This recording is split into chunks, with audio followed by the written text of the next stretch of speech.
Welcome to the Contractor Success Forum. Today we're broadcasting from the World of Asphalt, and we are talking about the top ways during this market, this crazy market we're in, to be more profitable for contractors, road contractors.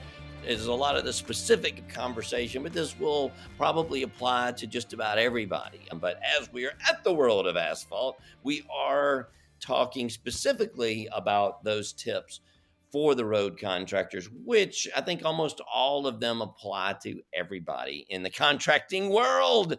Wow, World of Asphalt. Only thing I can think of more exciting than that is the world of bonding and insurance. But Yeah, I'm a geek. I know. I'm a freak. Very exciting here. Well, I'm glad you're there. It's the center of the asphalt world, and it's very appropriate that your topic today is about making profit as an asphalt contractor. I was going over your notes, Rob, and I thought a lot of it is really good. And like always, some things you might go, come on, guys, that's so common sense. Well, really, are you doing it? Sometimes the best ideas are something you haven't thought about or you're not implementing it. And so I want to encourage everyone after this show to be sure to give us your feedback, because we'd like to know. If you want us to argue a point further with you about something, we'll be happy to do that. Or if you want to try to change our way of thinking, we'll put that out in front of everyone. We are there to serve our listeners, wouldn't you say, guys? I would. And where do they find us on there, Stephen? How do they find us to have these discussions? I'll answer that if you want. Answer that way. They can go to the contractorsuccessforum.com or find us on Spotify. We also have our Contractor Success Forum podcast LinkedIn page. We'd love to connect with you as well. Yeah. But Rob, I'm really excited to figure out how you're going to tell us to become a big asphalt contractor today. Big asphalts here on the Contractor Success Forum. So the first one, I think this is the traditional one as I was interviewing people for this and getting ideas, is you can't get paid if you don't spray. No spray, no pay. You got to keep your equipment running. So keep your equipment maintained and keep your people trained to do that. So right now, during this market, the people are so hard to get. So you've got to spend the money and the time on the training of the people. But along with that, one of the things that I guess I had thought about, but just pointing out, is keeping spare parts. That is one of the biggest problems for these people. They're breaking down, or just normal maintenance that you normally order these parts. But in this market, because we're doing this during COVID, the supply chains are broken and you cannot get these parts. So as the springtime comes and the road work is opening up again, you better have a bunch of spare parts that you're going to need, because if you don't spray, you don't get paid. No spray, no pay. That was the equipment manufacturer's big point. So, that makes sense. And along with that is getting those people that can run it and that know how to run it, that can keep it running without it breaking. So a lot of that training, as the employee turnover has been so huge recently, that's a big factor. Well, you threw out a bunch of points there, Rob. Where you want? Well, that's one. That's one point of keeping your equipment running, I think, is the main point, the number one thing. And how you do that is keeping those parts in stock, keeping those people running, keeping that equipment spraying.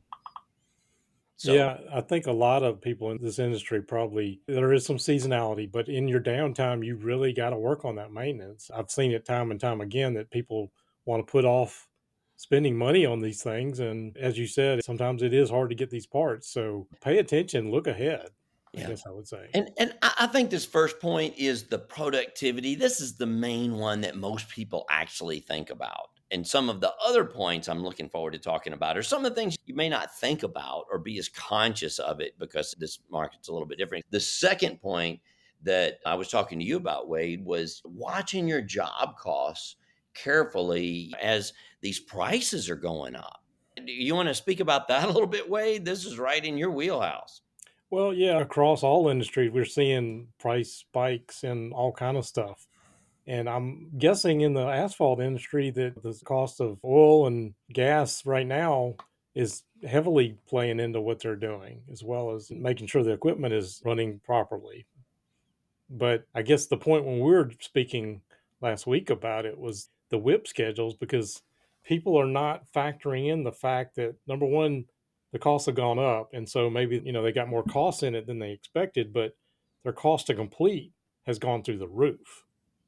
Yeah. So when it goes through the roof, you could be in a losing situation. I've seen different contractors now losing on a job where they're stuck with a certain price per square yard or whatever. Sometimes we're not paying attention to the cost to complete. And if we don't, we're artificially inflating that percentage completion, artificially inflating that revenue and that profit and our equity.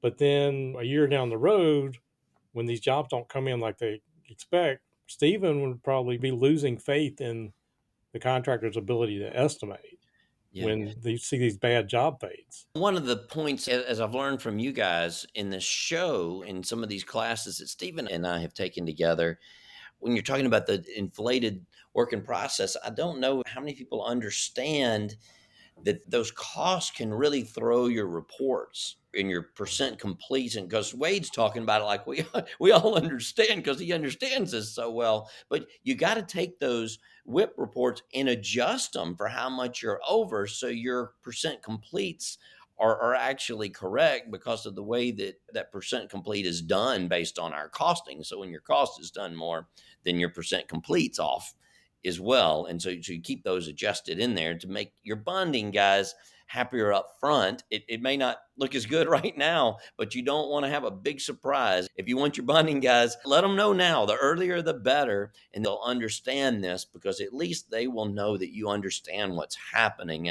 through these cycles. So they'll have confidence in you. Is that a true statement there, Stephen? It is, but I could tell you most asphalt contractors would say, I can't stand bonds. It's just nothing but a headache for me. But bonding companies give a lot more bonding credit to asphalt contractors because there's a lower amount of working capital that's required, especially if you have the equipment.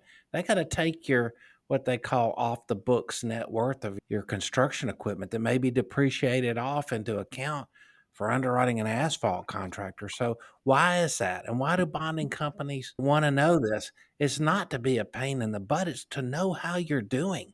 The better they can figure out how you're doing, the more bonds they can give you. And the better you can figure out how you're doing, then the less stress you have and the more profit you make. Okay, so we're on this, and we were just talking about that second one is watching your costs and WIP. But well, what do you do about it? Why do you even watch it if you can't do anything about it? So the third point, the third tip that we got, and this is really, Stephen, in your wheelhouse, is writing these contracts and bids to protect yourself from the increasing costs or locking in those costs. And what do you do about this? Well, that would be a lawyer question. I'm not a lawyer, but I do know that all the Department of Transportations have that type of language in their contracts. There's a lot of asphalt paving contractors that are doing parking lots for Walmarts and other projects. There's a lot of asphalt out there that's done through city contracts and municipal contracts beside Department of Transportation. But it's called force majeure language, and it has to do with price escalation and how you can file a claim when the price escalates to a certain level. So most of it's designed where you take the risk with us a little bit. So the better you can control your costs, and you can't control them if you don't know what they are. Right, Wade? Absolutely. And So there you go. going back to the point of knowing where you are, well, you may be behind on a job, but sometimes you can do things to mitigate your losses, like try to speed it up and get it done, and push on that contract and make sure that you're doing the best you can with what you got on that contract, even if you're going to lose. Because Yeah. you don't know Yeah. what you don't know. Yeah, I was amazed this week talking to some of these people. They've been doing business the same way for so long. They did not realize until this extreme situation that they could put things into the contract. I was talking to one speaker, Jeannie Ringcob, was telling me that one person put in their bid, if we can get the labor. at the end, they didn't have the labor. It's like, well, what are they going to do with this one? You say, well, they may not get a bid that says they're going to guarantee that they're going to do the job if the labor. But that was probably the most extreme contract clause that I've heard of. But the fact that people are putting things in their contracts about, the escalating costs is the more, I think, thing. So if you're a small contractor, you can't survive that. If it goes up, you may, but probably not. If you don't have a really big chunk of reserves, you may not be able to do that. It may be that your owner of the project, whoever's putting those bids out, can handle that. But you got to put that in there. If you're going to stay in business for the long run, especially in these markets, you're going to have to put that in your contracts, or you may not be a contractor for very long. And if you know your job costs right up front, you don't need a lawyer to argue with you for an owner. They say, no, we're not doing that. No. Yeah. Then you say, well, okay, well, then I'm going to have to inflate my price. Yeah. Because And you're now, asking me to play the futures market, and I'm just yeah, a contractor. inflate the price. And then that gets into, I had a lot of actually contracts that I did have to lock in the prices. And that was one of my competitive advantages, is that I'd lock in prices for a year, but I was not eating the risk myself. I was contracting that to my suppliers. So I was getting that material and purchasing it in advance. So you don't just put those things in your contract. Try to work with your suppliers as well to see what can they do to lock these things in. What can you do to force those? If you can't get your contract with your client, a customer, the way you want it, you need to see if you can pass that down so you're not the one taking the risk. So those are some of the things we can do about that. Anything on that before we go to my favorite comment that I had? No, go to your favorite comment. My favorite one, this was not what you'd be thinking of. This is outside of the box because the labor has been very difficult. And I'll give credit to Jeannie Ringcob on this. Some of her clients were advertising not for their projects, but they're advertising what a great job that their own employees are doing. And there was one of her companies that she had on there that their whole social media page is the trip that they took all of their employees to Mexico. They're having awards for the contractors. The employees see, their families see that. There are things that they're doing for their families. This company doing that, when they need employees, all they do is post it, and they've got them lining up at their door to come to work for them. So that's just been a huge thing. So what a simple Good idea. employees want to work for the best. They And you've got do. to promote that. Think Yeah. about it. Every single thing that an employee does costs you money or saves you money. And if that Yeah. employee cares about you and you care about them, it shows in the bottom line. Take, for example, someone just getting hurt on a paving job. The whole job shuts down. You got EMTs coming in, or someone's got to take them to doctor. Productivity stops during that Yeah. time. So you care about safety, you care about them as individuals, and you care about supporting and promoting these quality individuals. Rob, I can see why this is your favorite topic.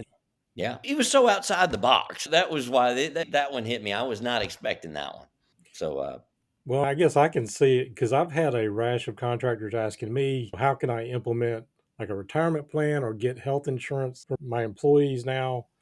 And it's all designed to like, how can we keep these people? I know in my business, having a consistent crew that always does the same thing and they know how it works, I'm a lot more profitable because of it. And if you have a constant turnover, it will kill profitability. yeah. And as Jeannie said, she said, have the employees be the hero of your story.